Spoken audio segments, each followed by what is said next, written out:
Ever come across one of those theories that makes you wonder if someone's messing with you? Oh, yeah, I know what you mean. Like those two crazy to be true kind of things. Exactly. And today we're tackling a big one. Is Donald Trump the Antichrist? Whoa. Okay, jumping right into it then. Right into the deep end. We're looking at different takes on this, what the scriptures say, the criticisms, all of it. Sound like a lot to unpack, but are we picking sides here? Not a chance. We're laying it all out there, but you get to decide. Think Trump as Antichrist 101, but without any opinions from us. So no Team Antichrist t-shirts then. Just trying to get a feel for the dress code here. Definitely not. But seriously, our sources are all over the place on this. We're not trying to convince you one way or another. It's about giving you the tools to understand the arguments. Gotcha. So like, why do people even say this? Not necessarily should we believe it. Exactly. All right, so let's dive in. The sources don't paint a pretty picture of the Antichrist. Think master manipulator, wolf in sheep's clothing, that sort of thing. And they back that up with some pretty specific stuff from the Bible. Like hmm 2 Thessalonians 2:3-4 talks about this man of lawlessness putting himself above everything, even claiming to be God. Then there's that whole number of the beast thing, right? Revelation 13.18, 666. Yeah, that one's hard to miss. Gives me chills just thinking about it. And this is where it gets really interesting, kind of creepy even. The sources start drawing these lines between these old descriptions and, well, Donald Trump. Okay, I'm intrigued, but also a little worried. I get it. So remember Trump's whole I alone can fix it thing? Yeah, he said that a lot. The sources say that lines up with how the Bible describes the Antichrist's ego. Interesting. It's like they're saying his words have this deeper prophetic meaning. Kind of, yeah. And then there was that comment about shooting someone on Fifth Avenue. Oh, right, and people would still support him. Exactly. The sources point to that as evidence. It's not just about disagreeing with his politics. It's deeper than that. Like, do his actions line up with Christian values at all? Makes you think, that's for sure. And speaking of Fifth Avenue, remember he owned that building, 666 Fifth Avenue. Wait, really? Okay, that's a little too on the nose, even for this conversation. Right. And the sources don't let that one go, but it's more than just spooky addresses. They talk about how Trump would say things that just weren't true over and over. Give me an example. Like, remember when he wouldn't stop going on about the size of his inauguration crowd? Oh, yeah, everyone fact-check that one. Exactly. The sources say that's part of this whole Antichrist playbook, distorting reality, making people doubt what's true. So more than just exaggerating, like he's intentionally messing with the truth. That's what they're saying. And there's more. Matthew 24.6-7 talks about wars and rumors of wars as signs of the end times. Okay, I see where you're going with this. It does feel like things have been pretty intense lately, especially with everything online. Right. And then there was January 6th. Don't even get me started. Felt like the world was ending that day. For some people, the sources say, it felt exactly like that, like the apocalypse had started. Which brings us to another wild part of this whole thing. Trump had tons of support from evangelical Christians. Yeah, that always seemed kind of strange to me, given some of the things he said and did. Doesn't really scream Christian values at times. Totally. But some sources say that's even more proof he might be the Antichrist. Hold on, how does that work? Well, they say the Antichrist is supposed to be super convincing, even tricking really religious people. So, like, the better he is at getting people on his side, the more suspicious it seems. That's the gist of it. It's Yeah. like everyone's looking at the same thing, but seeing something totally different. This is giving me a headache. But it is interesting how these ideas about faith and stuff get all tangled up in how people see the world, especially with everything going on right now. Exactly. It's not just about interpreting the Bible. It's about psychology, sociology, all of it. Well, you've definitely given me a lot to think about. But we've only heard one side of the story so far, right? What about the arguments against Trump being the Antichrist? Okay, so we've heard the case for Trump being the Antichrist. Pretty intense stuff, right? Intense is one word for it. But you're right, there's always another side to these things. And our sources, they don't just stop at laying out the arguments for this whole Antichrist idea.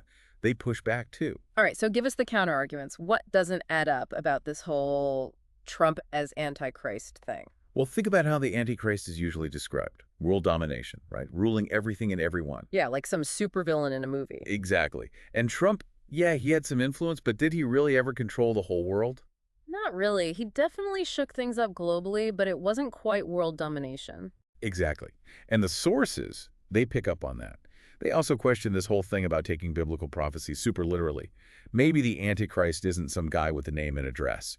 Maybe it's more like a concept, something representing evil or whatever goes against Christian values. So not necessarily one person, but like an idea, a way of being that goes against those core You beliefs. got it. The sources say maybe looking at it that way symbolically might make more sense. That's like analyzing a book, right?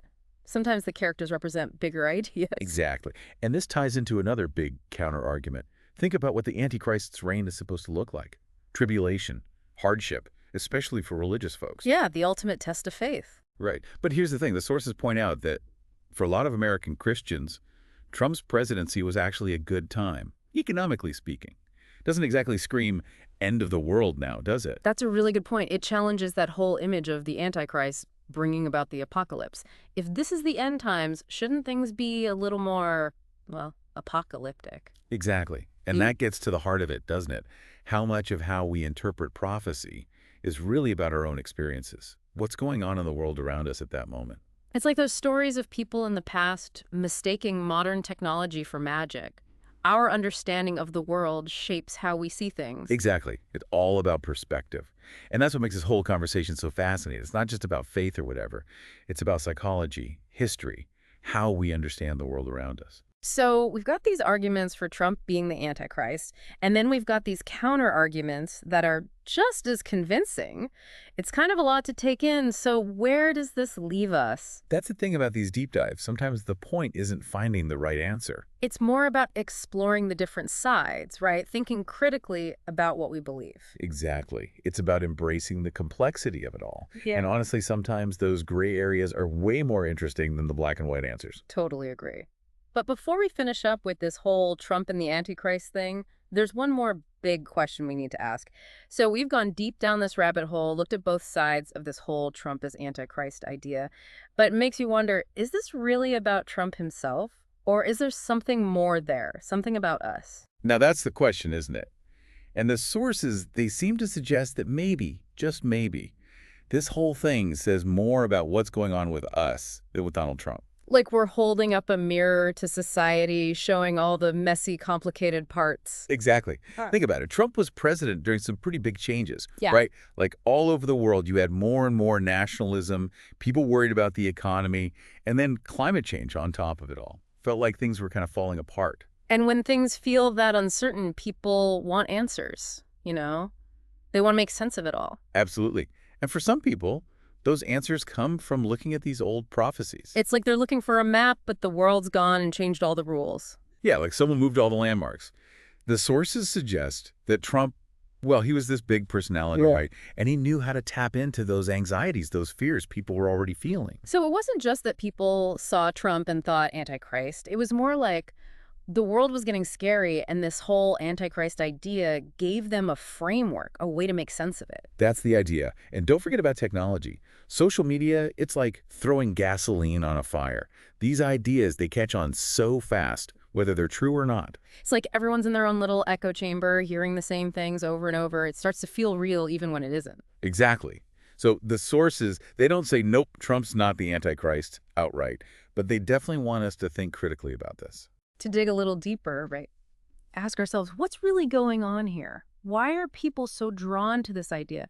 What does it say about us, about our fears, about how we find meaning in a world that feels totally bonkers sometimes? And maybe, just maybe, asking those tough questions, even the uncomfortable ones, that's how we start to understand all of this better. Faith, politics, all of it. Because at the end of the day, it doesn't matter if you think Donald Trump was the Antichrist or something else entirely. What he did, how we talk about it, it shapes how we see the world. And that's a conversation worth having. 100%. So that's it for our deep dive into this wild mind-bending theory. We've looked at the arguments, what people say against them, and all the anxieties that feed into these beliefs. Now it's up to you to decide what you think. That's the beauty of it all, right? We can give you the pieces, but you get to put the puzzle together. So keep those brains buzzing. And until next time, happy deep diving.